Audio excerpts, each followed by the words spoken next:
ಇವತ್ತು ಭಾರತ್ ಜೋಡೋ ನ್ಯಾಯ ಯಾತ್ರೆ ಅಂತೇಳಿ ನಾನು ಸಿದ್ದರಾಮಯ್ಯನವರು ಆ ಒಂದು ಸಭೆಯಲ್ಲಿದ್ದು ನ್ಯಾಯ ಯಾತ್ರೆ ಬೇಕಾ ಬೇಡವಾ ಅನ್ನೋ ಒಂದು ದೊಡ್ಡ ಸಭೆಯನ್ನ ಇದ್ದು ನಮ್ಮನ್ನೆಲ್ಲ ಕರೆಸಿದ್ರು. ಸೊ ಕೊನೆಗೆ ಅನೇಕ ಚರ್ಚೆ ನಡೀತು.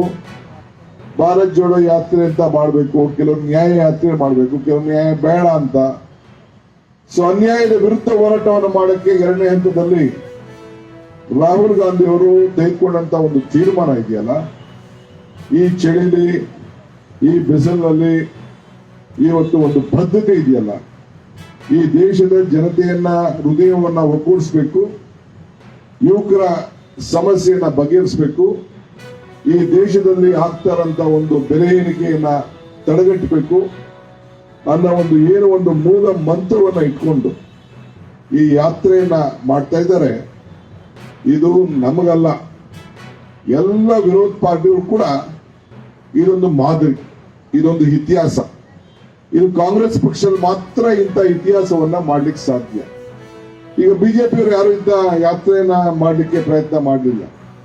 ಹಿಂದೆ ಚಂದ್ರಶೇಖರ್ ಅವರು ಅವ್ರದೇ ಆದಂತಹ ಒಂದು ರೀತಿಯಲ್ಲಿ ಒಂದು ಚಂದ್ರಶೇಖರ್ ಅವರು ಪ್ರಯತ್ನವನ್ನ ಮಾಡಿದ್ರು.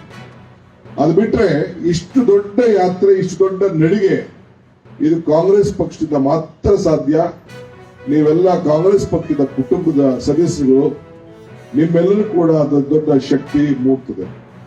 ಇವತ್ತು ಮತ್ತೆ ಮಣಿಪುರದಿಂದ, ಮಿಜೋರಾಂನಿಂದ ಮತ್ತೆ ಇವತ್ತು ಮುಂಬೈವರೆಗೂ ಕೂಡ ಈ ಯಾತ್ರೆ ಪ್ರಾರಂಭ ಆಗಿದೆ. ಈಗ ಕಳೆದ 2 ದಿನದಿಂದ ಅಸ್ಸಾಂನಲ್ಲಿ ಏನು ನಡೀತಾ ಇದೆ, ಇವತ್ತು ಬೆಳಿಗ್ಗೆ ಕೂಡ ನಾನು ಇಲ್ಲಿಗೆ ಬರ್ಲಿಕ್ಕೆ ತಡ ಆಯ್ತು. ನಾನು ಅಲ್ಲಿನ ಮಾಹಿತಿನ ತರ್ಕೊಳ್ತಾ ಇದ್ದೆ. ಕೆಲವು ನನ್ನ ಮಂತ್ರಿಗಳೆಲ್ಲ ಸ್ನೇಹಿತರು ಹೈದರಾಬಾದ್ ಅವರೆಲ್ಲ ಹೋಗಿದ್ದಾರೆ, ಅಲ್ಲಿಂದ ಫೋನ್ ಮಾಡಿದ್ರು. ಇವತ್ತು ಬೆಳಿಗ್ಗೆ ಗುವಾಹಟಿ ನಗರದಲ್ಲಿ ಎಂಟ್ರಿ ಮಾಡ್ಲಿಕ್ಕೆ ಬಿಟ್ಟಿಲ್ಲ. ಸುಮಾರು 5,000 ಜನ ಕಾರ್ಯಕರ್ತರನ್ನ ಇವತ್ತು ತಡೆ ಮಾಡಿ ಅಲ್ಲಿ ಪ್ರತಿಭಟನೆ ಈಗ ನಡೀತಾ ಇದೆ. ಒಳಗಡೆ ಎಂಟ್ರಿ ಮಾಡ್ಲಿಕ್ಕೆ ಬಂದಿಲ್ಲ. ಅಂದ್ರೆ ಈ ದೇಶದಲ್ಲಿ ಸಂವಿಧಾನ, ಪ್ರಜಾಪ್ರಭುತ್ವ ಎರಡು ಬದುಕಿದೆಯೋ ಇಲ್ಲೋ ಅನ್ನೋ ಒಂದು ಪ್ರಶ್ನೆ. ಇವತ್ತು ನೀವೆಲ್ಲ ಸೇರಿರೋದು ಒಂದು ಅದನ್ನ ಖಂಡಿಸ್ಲಿಕ್ಕೆ, ಮತ್ತೊಂದು ಈ ದೇಶದ ಕಾಂಗ್ರೆಸ್ ನಾಯಕತ್ವದ ಮುಖಂಡತ್ವದಲ್ಲಿ ಇವತ್ತು ಏನು ಮಲ್ಲಿಕಾರ್ಜುನ್ ಖರ್ಗೆ ಅವರ ನಾಯಕತ್ವದಲ್ಲಿ ಏನು ಕಾಂಗ್ರೆಸ್ ಪಕ್ಷ ಇದೆ, ರಾಹುಲ್ ಗಾಂಧಿ ಅವರ ಮುಖಂಡತ್ವದಲ್ಲಿ ಏನು ಈ ಯಾತ್ರೆ ನಡೀತಾ ಇದೆ, ಅದರ ಬೆಂಬಲವಾಗಿ ನಾವು ಇದ್ದೇವೆ ಅಂತ ಹೇಳಲಿಕ್ಕೆ ಇವತ್ತು ನಾವಿಲ್ಲ ಇಲ್ಲಿ ಸೇರಿದ್ದೇವೆ. ಅದನ್ನ ಖಂಡಿಸಲಿಕ್ಕೆ ಇವತ್ತು ನಾವು ಸೇರಿದ್ದೇವೆ. ಕಾಂಗ್ರೆಸ್ ರಾಹುಲ್ ಗಾಂಧಿ ಅವರ ಭಾರತ್ ಜೋಡೋ ನ್ಯಾಯ ಯಾತ್ರೆಗೆ ಒಂದು ದೊಡ್ಡ ವಿರೋಧ ಪಾರ್ಟಿಯವರು ಸ್ವಲ್ಪ ಭಯ. ಏನು ನಿಮ್ಗೇನು ಕಷ್ಟ? ನಾವೇನು ರಾಜಕಾರಣ ಧರ್ಮದಲ್ಲಿ ನಾವ್ಯಾರು ದುರುಪಯೋಗ ಮಾಡ್ಕೊಳ್ತಾ ಇಲ್ವಲ್ಲ. ನಾನು ಆಗ ಒಂದು ಮಾತು ಹೇಳಿದ್ದೇನೆ, ರಾಜಕಾರಣದಲ್ಲಿ ಧರ್ಮ ಇರಬೇಕು, ಧರ್ಮದಲ್ಲಿ ರಾಜಕಾರಣ ಇರಬಾರ್ದು. ಈಗ ನೀವೇನೇ ಧರ್ಮದಲ್ಲಿ ರಾಜಕಾರಣ ಮಾಡಲಿಕ್ಕೆ ಪ್ರಯತ್ನ ಮಾಡ್ತಾ ಇದ್ರು, ನಾವು ಚರ್ಚೆ ಮಾಡ್ತಾ ಇಲ್ಲ. ಇವತ್ತು ಬೇಕಾದಷ್ಟು ವ್ಯಾಖ್ಯಾನ ಮತ್ತೊಂದೆಲ್ಲ ಬರ್ತಾ ಇದೆ. ನೆನ್ನಿನ ಮನೆ ನಾನು ಟಿವಿಗೆ ಹೇಳಿದೆ, ಸಿದ್ದರಾಮಯ್ಯನವರ ಹೆಸರಿನಲ್ಲಿ ರಾಮ ಇದ್ದಾನೆ, ಈ ಶಿವಕುಮಾರ್ ಹೆಸರಿನಲ್ಲಿ ಶಿವ ಷಣ್ಮುಖ ಇದ್ದಾನೆ, ಗಣೇಶನು ಇದ್ದಾನೆ ಅಂತೇಳಿ. ಈ ಹರಿಪ್ರಸಾದ್ ಹೆಸರಲ್ಲಿ ಹರಿ ಇದ್ದಾನೆ, ಕೃಷ್ಣ ಬೈರೇಗೌಡರ ಹೆಸರಲ್ಲಿ ಕೃಷ್ಣ ಇದ್ದಾನೆ. ಏನ್ ನಮ್ನೆಲ್ಲ ಹೆಸರನ್ನ ಬದಲಾವಣೆ ಮಾಡ್ಬಿಡಕ್ಕಾಗ್ತದ?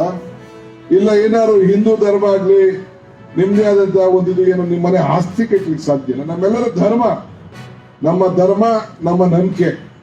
ಧರ್ಮದಲ್ಲಿ ಏನೇ ಇದ್ರು ಒಂದೇ ತತ್ವ, ಒಂದೇ, ಯಾವುದೇ ಜಾತಿ ಇರಲಿ, ಯಾವುದೇ ವಿಚಾರ ಇರಲಿ. ನಾನು ಆಗಾಗ ಇನ್ನೊಂದು ಮಾತು ಹೇಳ್ತಾ ಇರ್ತೀನಿ, ಧರ್ಮ ಯಾವುದಾದರೂ ತತ್ವ ಒಂದೇ, ನಾಮ ನೂರಾದರೂ ದೈವ ಒಂದೇ, ಪೂಜೆ ಯಾವುದಾದರೂ ಭಕ್ತಿ ಒಂದೇ, ಕರ್ಮ ಹಲವಾದರೂ ನಿಷ್ಠೆ ಒಂದೇ, ದೇವನೊಬ್ಬ ನಾಮ ಹಲವು ಅಂತ ಹೇಳ್ತಾ ಇರ್ತೀವಿ.